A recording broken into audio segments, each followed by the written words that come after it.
Thank you.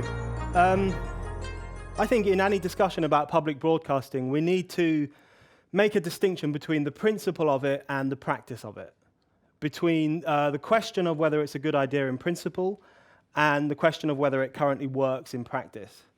And to my mind, the principle behind public broadcasting is a good one, a very good one, in fact.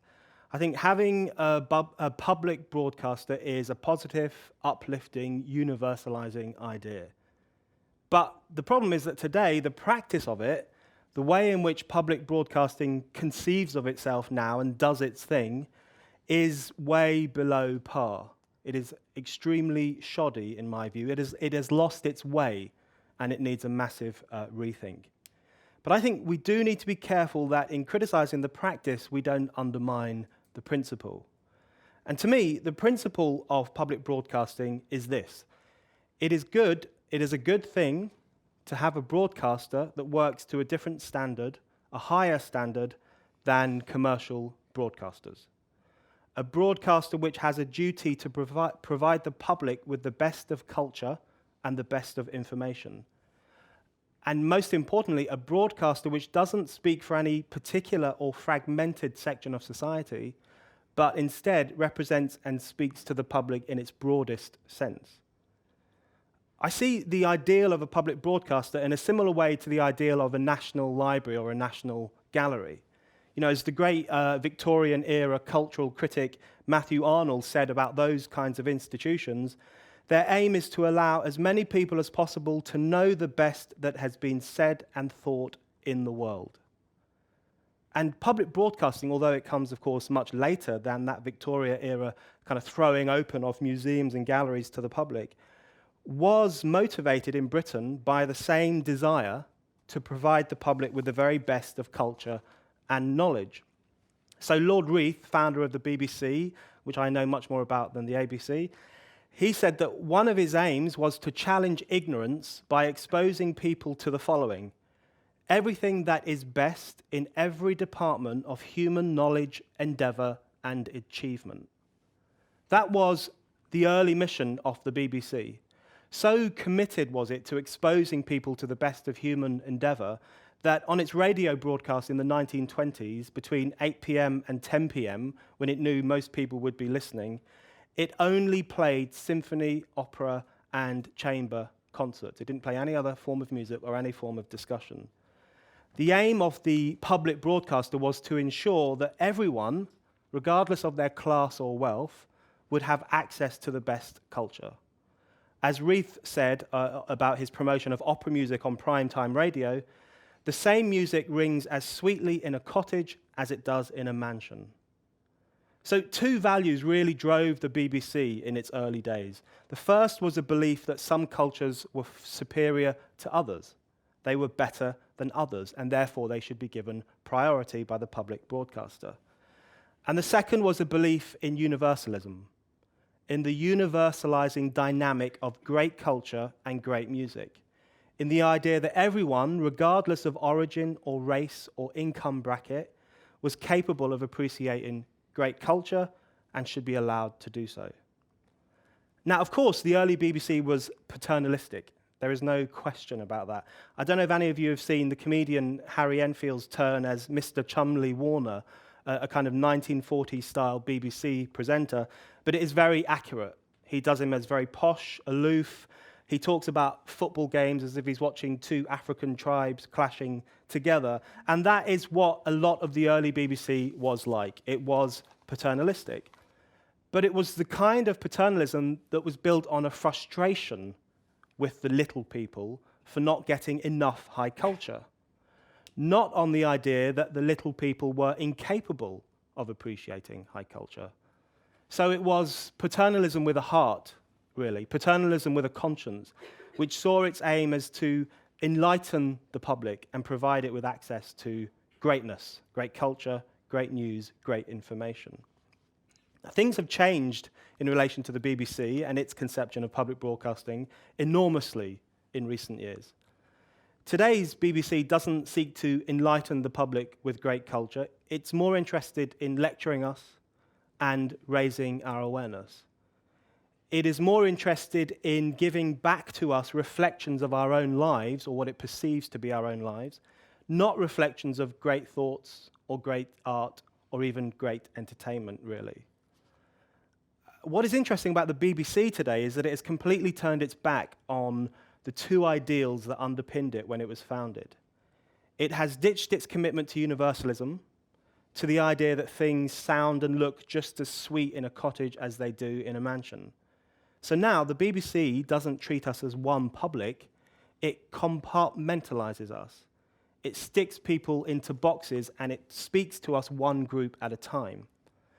So it has, for example, in recent years set up youth TV channels for young adults, which of course are full of absolute rubbish. It has set up Asian radio stations and Asian TV stations because apparently Asian Britons are not like other Britons. It has disability slots, it has deaf TV nights, and so on and so forth. It is no longer a public broadcaster, it is a many publics broadcaster. It thinks that his job is to speak in a different tone of voice to different sections of society. It has lost its public mission, its sense of representing the British citizen and the British demos. And secondly, it has ditched its belief that some forms of culture are superior to others. And it now promotes the idea that all cultures are equally valid. So the BBC recently claimed that EastEnders, its primetime soap opera, is the 21st century equivalent of Shakespearean drama. And that is the sign of an institution that has lost the plot. It has also recently given us 60-second Shakespeare, which is Shakespeare plays turned into news headlines, which apparently is all the Shakespeare that the fickle British public can handle. It no longer exposes us to everything that is best. In fact, it has ghettoized great culture. It has reduced it to a minority pursuit. It sticks classical music on one radio station only. It does its main arts programming for a new TV channel, BBC4. It sticks it all in the corner, thinking that only the right people will watch it and the rest of us can put up with the other crap. It implicitly divides the public according to race, class, and status, which is precisely what the original BBC avoided doing on a principled basis. And if you want to see how much the BBC has shifted from respecting and enlightening the public to dividing us and treating us with barely concealed contempt, it's worth looking at its flagship show of EastEnders. Because even EastEnders, even this sometimes very enjoyable form of low culture, has in recent years become a tool for BBC instruction of the masses. Just think about the comments recently made by a BBC producer. He said, with a great deal of pride, EastEnders is a contemporary drama which aims to tackle and reflect real-life issues together with raising awareness amongst the public of the sensitivities that accompany these issues. So to that end, to that social engineering end, the BBC EastEnders team has recently worked with child abuse charities to create child abuse storylines that will raise the public's awareness. It has worked with domestic violence charities to develop stories about how violent men are and what women can do to escape. It has worked with cancer charities to alert us all to the risks of cancer. As you can tell, it's a very cheery soap opera. It's the most explicit example of the new BBC using culture as a tool to raise awareness about the mundane realities of our everyday lives, rather than seeing culture as something that might enlighten us or lift us out of ourselves. You know, where the BBC was concerned once with taking us beyond our daily existences, whether it was through opera or Shakespeare, beyond our daily existences in the way that all great culture does, now it wants us to stare at our navels, to think about our daily existences, to examine our bodies for lumps and bumps, to be scared of our husbands and wives, and so on and so forth. So yes, the old BBC was paternalistic, but so is the new BBC, and in a much worse way. The old paternalism was fueled by a belief that ordinary people were capable of appreciating great culture, but very often didn't bother. The new paternalism is fueled by a belief that actually the public aren't up to much intellectually, and therefore we should just hide away the great culture and give them hours and hours of nonsense programs suited to their demographic, racial, and class needs. And I think this shift in the BBC, which I think speaks to a problem that is afflicting public broadcasters around the world and to a certain extent the ABC, I think it speaks to far more than just media diversification. That is not the main problem. You will often speak to BBC people, I speak to them a lot, and they will say that there's so much pressure on them, there's market pressure, there's competition, they must dumb down in order to keep up with all these channels that have come out of nowhere over the past 30 years. But actually, I think the decline of public broadcasting, of the ideal of public broadcasting, speaks to a far bigger cultural problem. I think it speaks to two problems in particular that are impacting on the idea of public broadcasting. The first, in my view, is the ideology of multiculturalism. The idea that, in fact, there is no such thing as a public anymore, that we all live in little racial, cultural boxes, that there is no such thing as a citizen, there is no such thing as a public. In fact, if you talk about a public now, that's seen as an oppressive thing to say. You're oppressing these minority groups. And then the second problem, I think, is what we should call elitist anti-elitism. The idea that people aren't really interested in Shakespeare and opera. We have to come down to their level. We have to give them what they are capable of understanding and what they want. It presents itself as anti-elitist, but in fact, it's extremely elitist, and it's based on the idea that high culture is for good people and the rest can have all the other stuff. So I think, to summarize, I think the crisis of public broadcasting today, which the BBC reveals very clearly, actually reflects a crisis of culture and a crisis of Western values.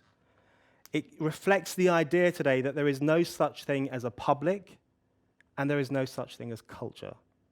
The idea that there is no such thing as a national body of people, and the idea that there is no such thing that one culture is superior to another. So I think this goes beyond the question of how these things are funded. This goes beyond the question of even whether these public broadcasters are politically biased on certain issues. What it really cuts to is the idea that culture is a good thing and that the public in its broadest sense is capable of understanding it. Because to my view, it is not possible to have a public broadcaster if we no longer believe in the idea of the public. So the real discussion we need to have, we're reflecting too much onto the BBC and the ABC. In a sense, we're trying to blame them for the corrosion of Western values themselves. The real discussion we need to have if we want to recover the ideal of public broadcasting is to ask ourselves, what is the public? Does it still exist? And are some forms of culture superior to others?